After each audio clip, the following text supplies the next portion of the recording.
ప్రభు పేరట దేవుని బిడ్డని మీ అందరికీ కృప కలుగును గాక. ఆమెన్. ప్రేమైన దేవుని బిడ్డలారా, ఈ రోజున చాలామంది జ్ఞానము కలిగిన వారు చాలా అరుదుగా కనబడుతూ ఉంటారండి.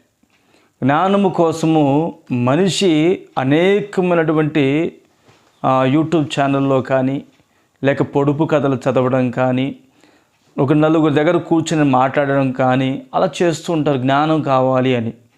జ్ఞానము అనేది చాలా శ్రేష్టమైనది. మరి జ్ఞానము పొందుకోవాలంటే బైబిల్ గ్రంథంలో ఏమని రాయబడిందో చదువుకుందాం. సామెతల గ్రంథము 6వ అధ్యాయము 6వ వచనము. సోమరి, చీమల యొద్దకు వెళ్ళుము, వాటి నడతలు కనిపెట్టి జ్ఞానము తెచ్చుకొనుము.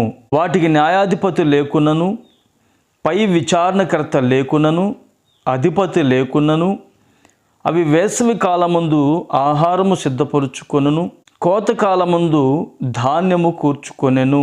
ఆమెన్. చూడండి ప్రియులారా, చీమలు బలము లేని జీవులండి. మనం కాలు కింద వేసి తొక్కితే అవి చనిపోతాయి, లేక చేతు గట్టిగా పట్టుకొని గట్టిగా నలిపితే అవి చనిపోతాయండి.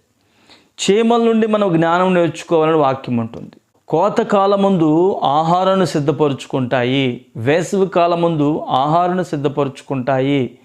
అందుకే మనిషి జ్ఞానము కలిగిన వాడిగా మార్చబడాలంటే చీమల యొద్దకు వెళ్ళి వాటి నడతలు కనిపెట్టి జ్ఞానము తెచ్చుకోవాలి. మీకు ఫర్ ఎగ్జాంపుల్ ఒక వీడియో చేయిస్తాం, మీరు చూడండి. ఇక్కడ మీరు గమనించినట్లయితే చీమలు చూడండి ఆహారాన్ని తీసుకుని ఎంత చక్కగా వెళ్ళిపోతున్నాయో. ఈ చీమలు వెళ్ళేటువంటి స్థలము అవి ఈ వేసవి కాలం ముందు ఆహారాన్ని సమకూర్చుకుంటున్నాయి. ఎంత చక్కగా అవి ఆహారాన్ని సమకూర్చుకుంటున్నాయో, ఈ రోజున మనము కూడా ఇది కోతకాలమని, అంటే దేవుని వాక్యము బహు విరివిగా ప్రకటించబడుతున్నటువంటి కాలము. ఈ కోతకాలము అనగా ప్రభువైన యేసు క్రీస్తు వారు మనకు అనుగ్రహించినటువంటి పరిశుద్ధాత్మ వరమైనటువంటి కాలం అండి. ఈ కాలంలో మనం ఉన్నాం. ఈ కాలంలో ఉన్నటువంటి మనము చీమల వలె జ్ఞానము కలిగి నడుచుకోవాలి. అందుకే వాక్యం అంటుంది, సోమరి అంటే దేవుని వాక్యాన్ని ధ్యానించాలి. సోమరి అంటే దేవుని వాక్యమును ధ్యానించువాడు కాదు, పరిశుద్ధాత్మ నింపుదల పొందువాడు కాదు, ఆత్మ నడిపింపుకు అప్పగింపబడిన వాడు కాదండి.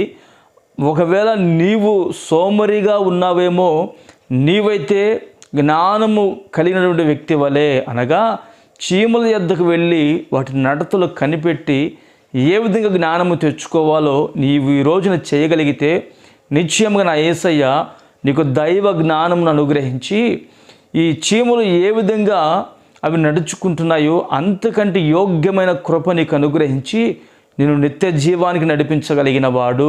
ఆమెన్. గనుక వాటి నడతలు కనిపెట్టి నువ్వు జ్ఞానము తెచ్చుకొనుము. నా ప్రభువైన యేసు క్రీస్తు వారు నీకు తోడై ఉండునుగాక. ఆమెన్. ప్రార్థన చేసుకుందాం. ప్రేమగల తండ్రి, పరిశుద్ధుడా, స్తోత్రం చెల్లిస్తున్నాము నాయన. చీమల యొద్దకు వెళ్ళి వాటి నడతలు కనిపెట్టి జ్ఞానము తెచ్చుకోవాలని మీరు మాకు తెలియపరిచి ఉన్నారు.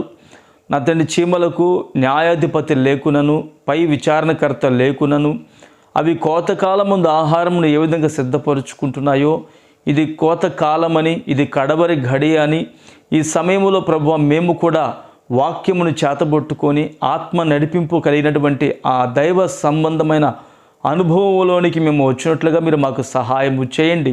నా తండ్రి, పరసంబంధమైన కృప వారికి ధారాళముగా అనుగ్రహించి మహిమ పొందుకోమని యేసు నామమున ప్రార్థిస్తున్నాను తండ్రి. ఆమెన్.